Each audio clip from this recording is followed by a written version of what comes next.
İyi günler arkadaşlar. Kanalımıza hoş geldiniz. Bugün yine sizler için yepyeni videolarla karşınızdayım. İki başarılı oyuncularımız Elçin Sangu ve Barış Ardus'tan güzel paylaşımlarını sizler için hazırladık. Elçin Sangu, Sevdim Alabora, Yalancı ve Mumları, Kiralık Aşk, İyi Günde Kötü Günde bu dizilerde rol almış ve herkes tarafından çok beğenilmiştir. Biz de Elçin Sangu ve Barış Ardus'tan en güzel sempatik fotolarını sizler için hazırladık.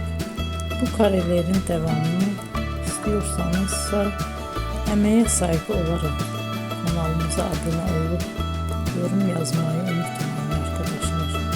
Teşekkür ederim.